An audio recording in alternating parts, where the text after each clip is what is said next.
Okay, we're good to go. So Juan, there has been so many stories about techno. So we want to go to the source itself. Can you describe, first of all, the early days of how you became involved in electronic dance music? Huh. Well, electronic dance music didn't really exist before I started, so to speak. Not electronic dance music. I mean, there was electronic music, but not so much electronic dance music. I think so. It was kind of a new thing. It wasn't that I became involved with electronic dance music. It was kind of like I was instrumental in getting the ball, pushing the snowball down the hill, so to speak. That's great then. Okay, so then can you tell us of the invention of techno? What were your musical inspirations then? How did you come up with the word of techno? And a little bit about the science fiction inspiration in it as well. Okay. All right. Don't throw too much at me, man. A little bit. Well, let me start from the beginning.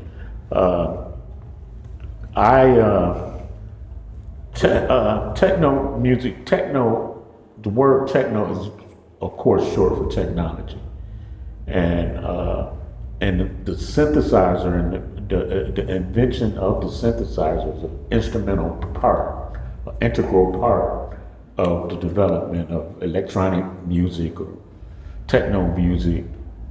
Everything. It was like the alpha point for technology in music. So I say that to say that my grandma bought me a Core MS-10 synthesizer.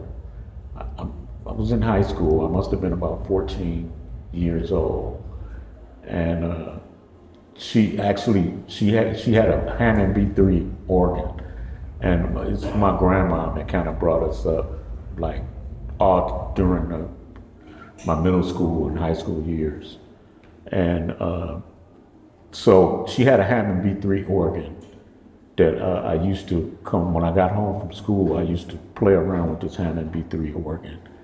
And she would take me with her to the music store when she was buying like sheet music and stuff and accessories for this organ. There was a store called Grinnell's, it was on Woodward Avenue in downtown Detroit. And they opened a room in the back for the synthesizers that were like just arriving on the market and becoming affordable for kids like me, And so while she was in the front doing her thing for the organ and buying sheet music and accessories, I would go and play around in this back room with these synths, and they had like a mini Moog and a Core MS-10, it was like these new monophonic synthesizers where you only could play one note at a time. But it wasn't the keyboard aspect of it that I liked, it was the actual synth. And so eventually I talked my grandma into buying me this Core MS-10 synth. And so when I got this synth at home, I could make like drum sounds, and that's what I liked about the synth, is that you could make just about any sound that you could imagine, especially like space sounds and UFOs landing and what have you, and so I was making electronic drum kits like with pink noise, and you filter the pink noise and the white noise down, you can make a kick drum, snares, hi-hats, and everything. And so I was putting together whole tracks because by this time I was living in Belleville, Michigan, where the closest musician that I could play with was like 10, 15 miles away. Wow. So I had to figure out how to make my own band, so to speak, with the synth. And so I also taught my grandma to buy me 2 cassette decks and a PA mixer. And what I would do was I would make my little rhythm sounds, rhythm kit out of the chord. I would record it, and then I would play it back and capture it on the other cassette deck at the same time while adding an overdub of like a bass guitar, a synth, different lines, until eventually I would go back and forth and have a solo. And because these songs these demos were pretty much all done with this Korg MS-10, it was early electronic music, basically. And at this time, I was in high school, and I was taking a course called Future Studies, which the reference manual to this course was Future Shot by Alvin Toffler. And what Alvin Toffler talked about in Future Shot was the evolution or the transcendence from an industrial society to a technological society.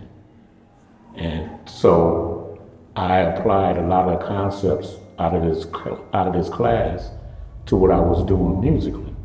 And I just basically called the music techno music, because it was incorporating a lot of technological aspects, like a drum. Later, I was using drum machine and sequencer, and all it was computers basically tuned to a specific action. Okay. So the term I applied to the music was straight out of my studies from the Future Studies course, the Alvin Toffler manual. Awesome. Yeah, Future Shot. Future Shot. Yeah. Okay, that's amazing. And then we all heard. Long story short. Yeah, long story short. Also, we all heard so many stories, about how you came up with the word techno and how it all started in those days.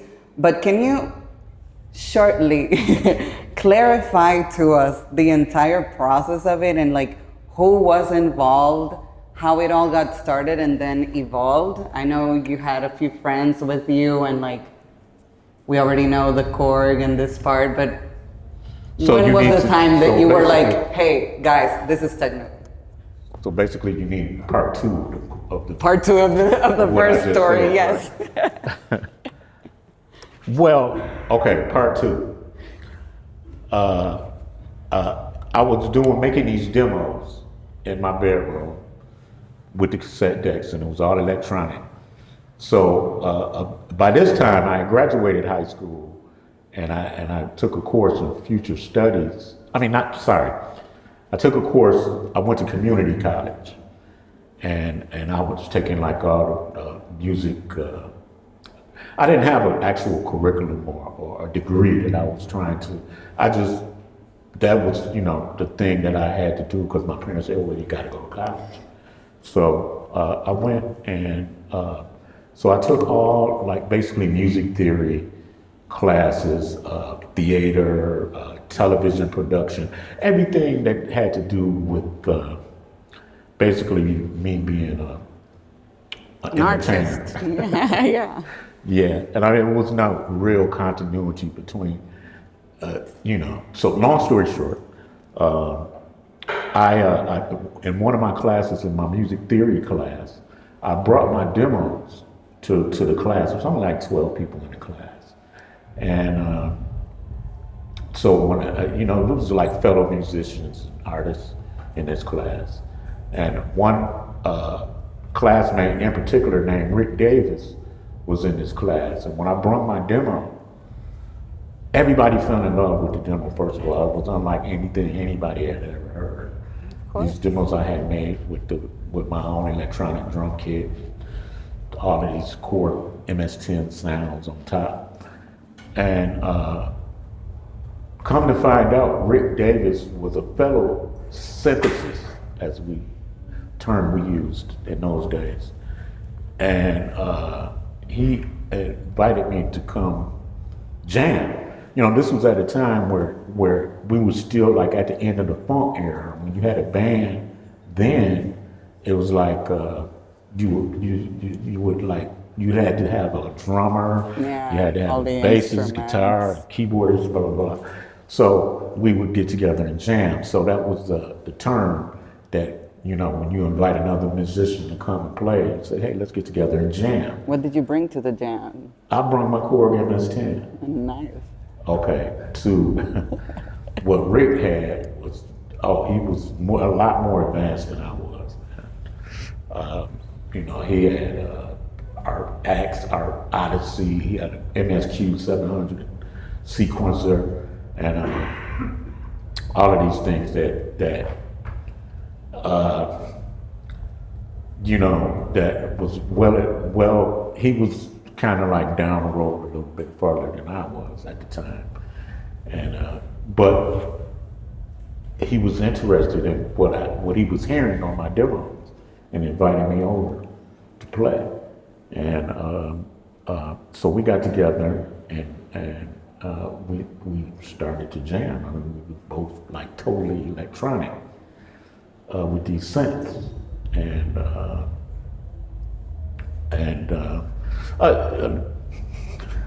Anyway, well, I'll pass that point already. But so we got together and started making tracks, and then we said, hey, let's form a band. And we formed a band called Cybertron. And then we you know, got together and we had songs. We wanted to release these songs, so we started a label called Deep Space Records, and we was calling the music techno music. This is techno music, because actually me and him, he was also reading Alvin Toffler, Future Shock as well. He had that in his repertoire, and so a lot of we were kind of like great minds think alike, so to speak. Mm-hmm. You know? It resounded to him as well. Yeah. So we came up with the name of the group Cybertron to release this record under, and we was calling it techno. It was techno. Anybody what kind of music? It was techno music. Well, it was electronic. Wasn't electronic dance music, but it was basically techno music because we were using all technological gear to make this from top to bottom, or bottom to top, all electronic, technologically based gear like sequencers and drum machines and what have you. And funny thing about the sequencer, about the MSQ, that I was influenced by. This is like in the disco era. Donna Summer was huge, and basically I Feel Love and Sunset People, and a lot of Donna Summer stuff was really electronic. Yeah. So like those were like actually some of the first techno records as well, and I read the credits on her album, and Giorgio Moroder, of course, was producing most of her tracks, if not all. Yeah. And he was definitely a synthesis electronic musician. And so I started following his records as well. And one album he had in particular called Energy Equals MC Squared, right? And this is Giorgio Moroder. So I'm looking on the album credits, and I'm noticing that, you know, I'm like, well, what is he using? And, you know, I want to know, I want to dig it in, right?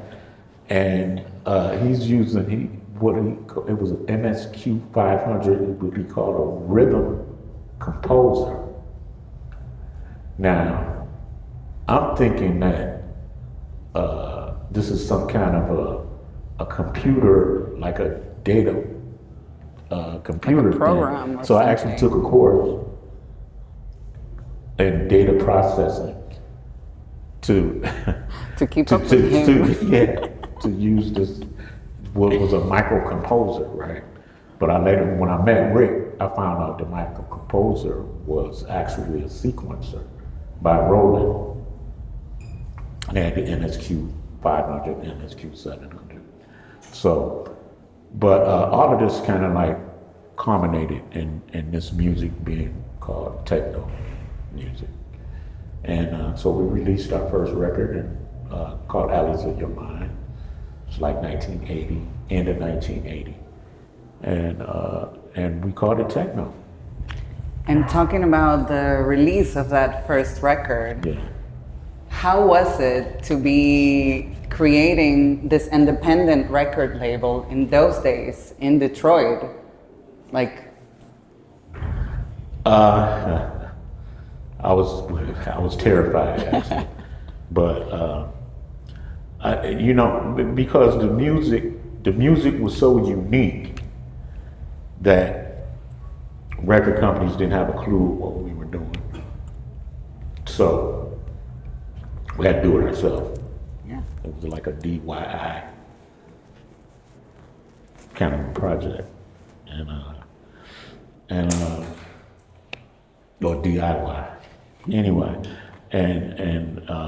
so I mean it was fun because it was a venture, it was a challenge, and I welcome any challenge. It was challenging for me, and because the demos, I mean everybody loved the demos, so I knew that once we was to release this music. Well, at the time I didn't know that you could actually press up a record yourself. I thought you had to be with a record company. But another book that me and Rick happened to be reading at the same time is How to Make and Sell Your Own Record. And so we compared notes, and Rick had actually already had pressed up a record called Methane C, but it was like just basically real ambient, like space sounds. It was no like beats or nothing to it. So I brought kind of the rhythm to the game, and we came up with a record called Alleys of Your Mind, and put it on Deep Space Records as a 45. This was when 45 records were still the norm, so to speak, for a single, and we released it. And there was an iconic DJ in Detroit called Electrifying Mojo. FM was young. There was only 3 stations on the FM dial, and the station he was on was called WGPR, which was allocated to the black community after the riots, and there was a law that every city more or less had to. The government had to allocate a license, an FM license to a black organization, because of the riots, Yeah. So Electrifying Mojo appeared on this station, FM station, new FM station, and at the time it was like before like formats like. The music that was played depended on the DJ that was on the air, and this was like personality DJs, each show was totally different because it was up to the DJ to play whatever they wanted to play. So Mojo came on the air, and he was from he was a ex-Vietnam DJ, and so he had this real eclectic playlist he played rock records, soul records. He would play a Peter Frampton record back to back with James Brown. you know, and it was the first place that I heard Kraftwerk record, and a heavy dose of P-Funk, and so, you know, we would listen. Mojo was like an icon. I mean, you couldn't break a record in Detroit without going through Mojo at the time. So Mojo dropped the record, Alleys of Your Mind. The second day, we gave him the record, and the next day he played it. How did that happen? Do you remember that day when he said, like, I'm gonna play your music? No, he didn't never say. He never told us when he was gonna play it. We just had to listen. Oh. We gave him the record and just, you know, it's like, okay, well, of course he didn't play it the day that we gave it to him. Yeah. But the next day he played it. And it was like one of the highest points in my life, actually, to this day. And because it let me know that it kind of validated all the blood, sweat, and tears that we had put into this, up until this point. That's it was amazing. like, okay, we there. Yeah, it's on the radio. Yeah, you did it. And the phones lit up at the radio station, and the rest kind of like just evolved. The rest was history. That's amazing. So from all the music that you were listening to those days, do you remember like specific artists, maybe from the Berlin scene, that influenced you at that time? No, it was no Berlin. Not even No, then. no Berlin. At the time, at that time. Because you said you listened to Kraftwerk from Well, him. Kraftwerk is from Dusseldorf. They're not from Berlin. But maybe did you remember anyone else, maybe like from that time, or was it further on that you got to meet different Well, here's the artists? thing about Kraftwerk, and here's the thing about, you know, you had what they call Euro, the synth pop. Yeah. Like you had Depeche Mode, you had New Order, Steve Strange, Visage, you know, stuff like that. That was kind of around. The thing about Kraftwerk was kind of in that same vein, but this was like during the time. The only difference is that they had releases on major labels, Yeah. and at this time we were releasing on our own label. So we didn't have the strength and the power that a major record company could put behind the music, you know. And they, you know, their gear, you know, they had the latest. I mean, the thing that about Kraftwerk was like it was so pristine and so precise that's what grabbed my attention. I mean, I had my demos already, but I mean, a lot of the demos that I had at the time, and even Alleys of Your Mind, a lot of that was the synthesizer played live by hand, you know, and then I heard We Are the Robots on Mojo's show, and it froze me in my tracks, and so. You know, it wasn't like, it was an influence, but it wasn't like what a lot of people may think. I didn't start making electronic music at that point.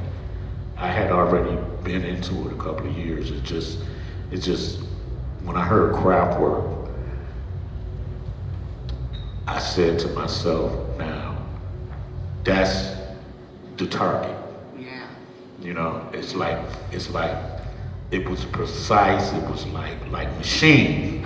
It was like a machine, like a well-oiled machine, where our stuff was like real organic and kind of all over the place.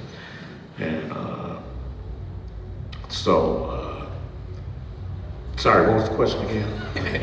It's okay. We love what you said. I forgot the question anyway.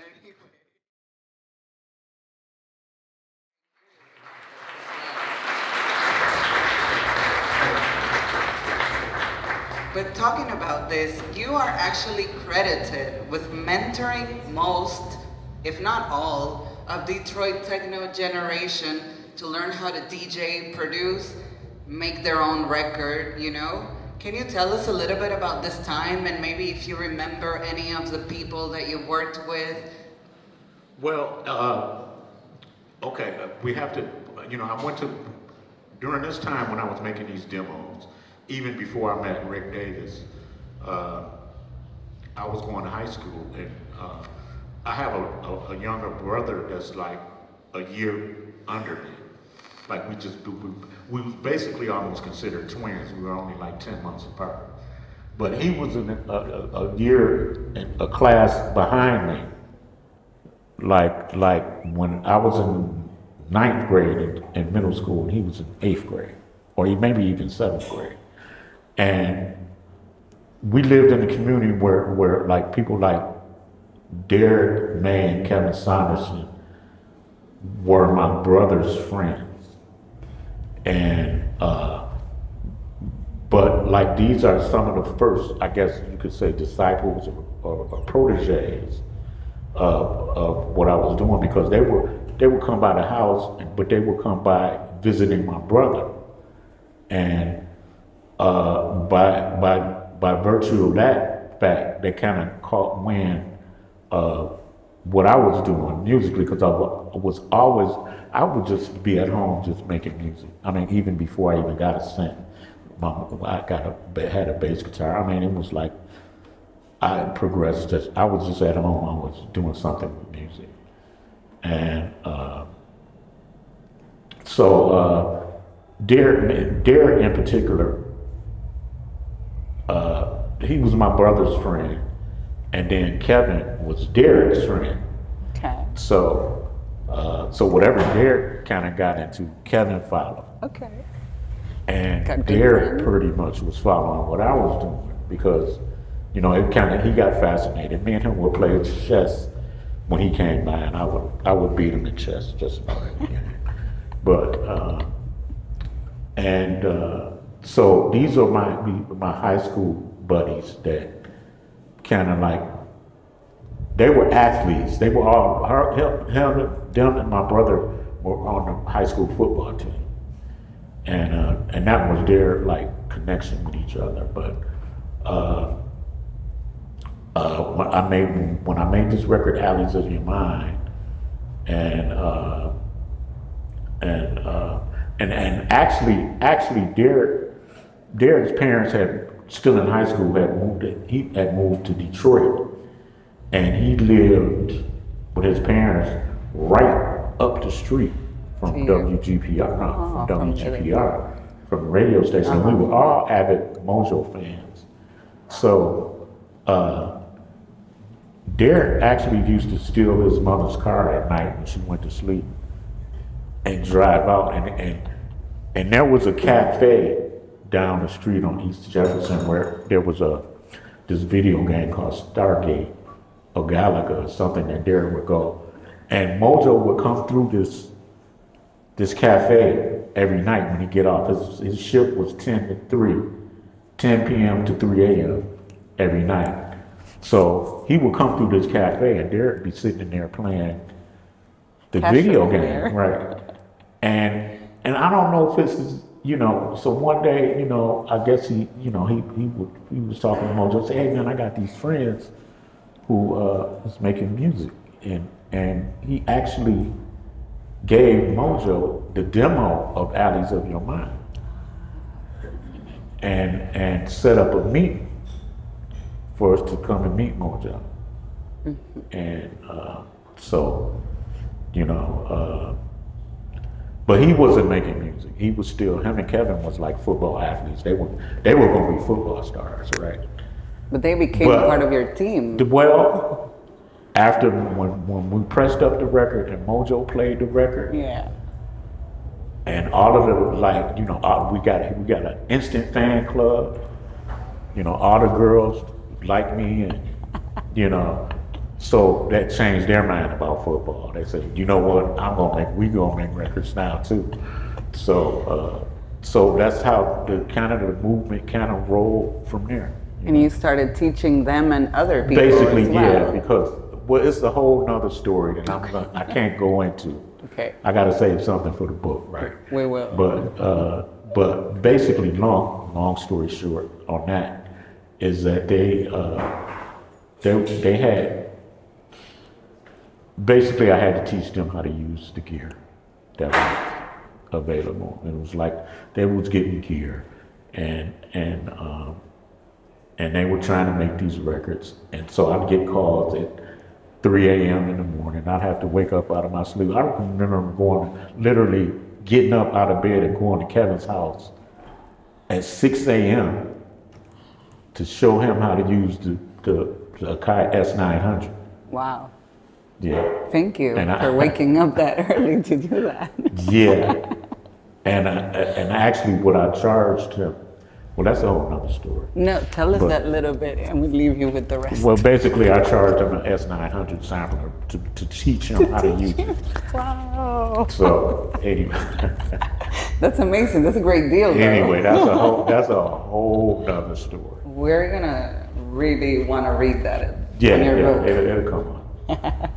That's amazing. So, knowing about all of this process and how you started in Detroit, can you tell us a little bit of how you took your sound or how the sound of techno went all over to Europe? I mean, it wasn't, none of this was planned. I mean, it was like, we were just kids. I was, just doing what felt natural, for me in terms of using this synthesizer to make music with. And the whole, after, the record came, after, when Cybertron, a lot of times, records would get exported to Europe, and then your record might be #1 in Europe, but you, at the time, this was before internet, we didn't even know. And so out of the blue, you get a phone call from some British guy saying, "Hey, can we license your record to put on?" I think at the time you had these essential compilations, and the compilations were big in the UK, not so much in the US, but compilations was like most of the new music would come out on a compilation, and in the UK, and basically it was just like a cold call from nowhere. For like, some record store imported the record in, and the record company over there, they were had a lot more freedom and to release like untested music and new music. And so basically what happens is the music kind of blew up in the UK specifically, and then came back to the US because US market is so big that major record companies and major radio stations had no idea of what we were doing. Especially kids in the ghetto in Detroit. Nobody wanted to know what the hell we was doing, but the British wanted to know, and it kind of like ping pong back like that. Okay. Yeah. Thank you. And then with all of this going on, can you tell us about new developments with the Model 500? Like how did that happen? Model 500 came about when me and Rick, of course, were doing Cybertron, and me and Rick sort of had a difference of opinion on the direction the group should go in. I need to say that Rick was an ex-Vietnam vet, so his music influence was Jimi Hendrix, and I always felt like Rick was a reincarnation of Jimi Hendrix on the synth. And then, like, if you listen to records like Cosmic Rain Dance and early Cybertron stuff, you could hear the Jimi Hendrix influence on his synth, in his synth playing. And he was using an Art Axe. That was his main synth. And the Art Axe had the filters and the pads and the modulation pads had a keen way of emulating a guitar, electric guitar. So that's basically was his thing. So he felt like the group should go in a more rock direction. Yeah. But I was the total bang ahead with the rhythm, you know, and it was like records like Clear. I mean, Clear and Alleys of Your Mind, it was the beat and it was the bass. I was always about beat and the bass. And I'm like, no, man, we gotta go more. I'll give you an example. Night Drive Through Babylon was supposed to be the follow-up to Clear. It should have been a Cybertron record. And? Well, Rick didn't want to do that. You didn't win that fight. No, he didn't. No. So I said, you know what? I mean, I was in love with this track so much that I decided that, okay, you know what? I'm going to start another label, and I'm going to start another group, and I'm going to release this record. And I started Metroplex, and I released that record as Model 500. But Model 500 was a term. We had what you call a Techno Speak Dictionary that we had developed. And it was one of the terms out of this Techno Speak Dictionary. Because we were into this thing to repudiate an ethnic designation. So if you use like a Model 500 term, you know, you don't know who we are or where we're from, you know, or who. It was just me basically at the point at that time. But, you know, I mean, you didn't know if I was white, black, Spanish, Chinese, Japanese, from Pluto, you know. And so that was the mindset behind using a numerical designation as opposed to a, you know, ethnic designation. If I'd have put it out as Juan Atkins, I was like, oh, he's from River Rouge in Detroit, you know. But you never know. So you have definitely not been afraid of creating new things from time to time, of reinventing or just like making up whatever you feel like. So we want to know what's currently on your horizon. Do you have any news, project, or new music that you would like to tell us about? Well, yeah. I mean, that was basically the time where we kind of like split. When I started Metroplex, in '85, and you know, that was kind of like, I think Rick went to California. He went to do a sit-in at Fantasy Records, because Fantasy wasn't, you know, that was the label that all the Cybertron stuff, early Cybertron came out. Mm-hmm. And I was going forward with Metroplex. And so we recently, I just relaunched Cybertron. Yeah. Of course, with Rick's blessing, you know. He also did a couple of albums, and I wasn't involved with, but, you know, I don't know if anybody even heard of those albums. But anyway, so I decided to go at it, and we actually launched a live version of Cybertron. We did a show at Barbican in 2019. Yeah. It's crazy. It's incredible, right? So we've done a couple of shows since then, and now we decided even then I was always going to lead up to new music. So I finally was able to make some new music for Cybertron.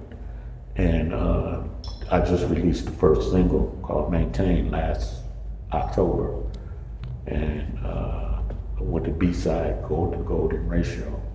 And now we're working on the second single leading up to the album, which most of the material is done for the album. It's just, you know how this, it's coming out on Trezor Records, and Trezor is like, kind of like a medium major label. Yeah. And so they, you have to adhere to the release schedules and blah, blah, blah. But that's coming. That's coming. Okay. And also Model 500, I'm doing new stuff. I've got like a worldwide distribution on Metroplex. And so they need music too. So I'm doing a new Model 500, which is the single. I am working eventually up to an album on Model 500, but there's a single that just got released on the Trezor Carhartt compilation. And we're playing live at the Trezor Carhartt after party at Movement, debuting this record. Wow. And I don't know how much people follow, but the record is kind of out there already being promoted. It's called Idol, and very interesting record, very different, very unique. And so that's coming. And also I'm kind of in the process of writing a book about basically my life story, and which will kind of answer all of your questions. And and it's so called many Birth of more. Techno, actually. Wow.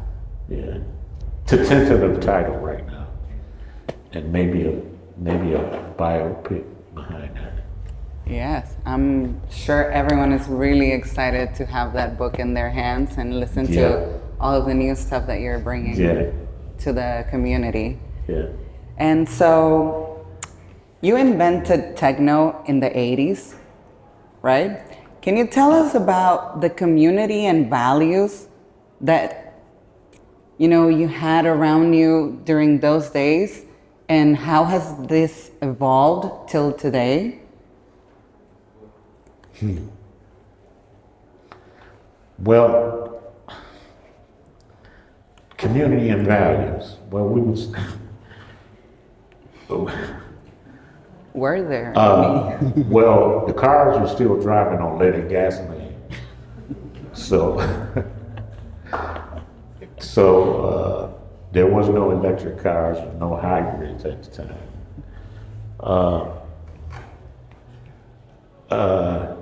Community, I don't know how to really answer that. It was like, because you see, we do have a really big community of electronic music lovers, dancers, creators nowadays. When you started doing this and it started evolving, there was nothing around you. You didn't have a big crew of people. How do you see the change of today and like looking at the scene right now and how big it has become? Well, it's kind of a sweet and sour. Yeah. It's kind of sweet and sour. Well, technology, like this technology in music has allowed more people to make music that wouldn't otherwise be making music. True. There's a good and bad to that, because there are some people making music now that actually really shouldn't be making music. Okay.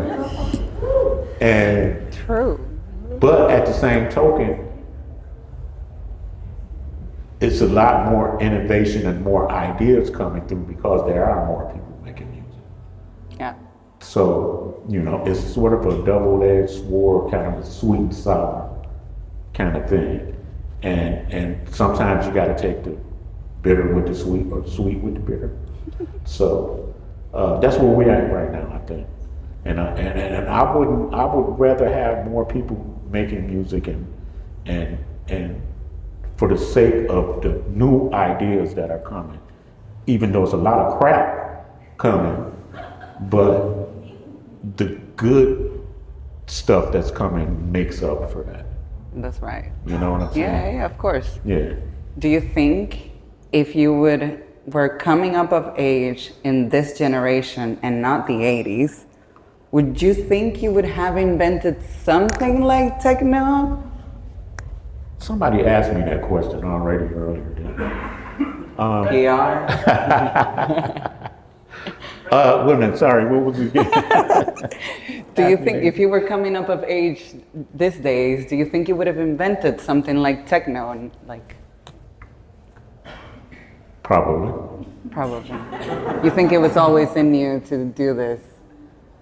Well, I mean, it's always, I have always been a person that thrives on doing things that haven't been done.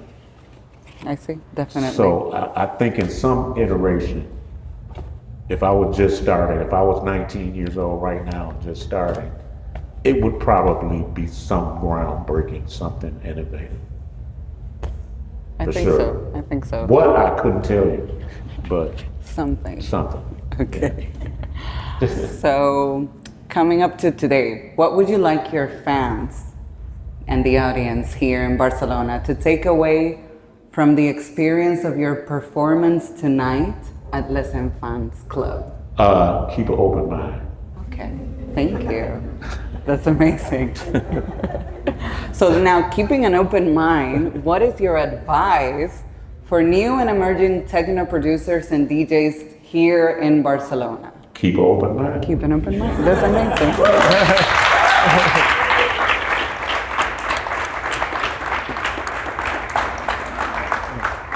Thank you so much. Thank you so much. And thank you everyone for coming here.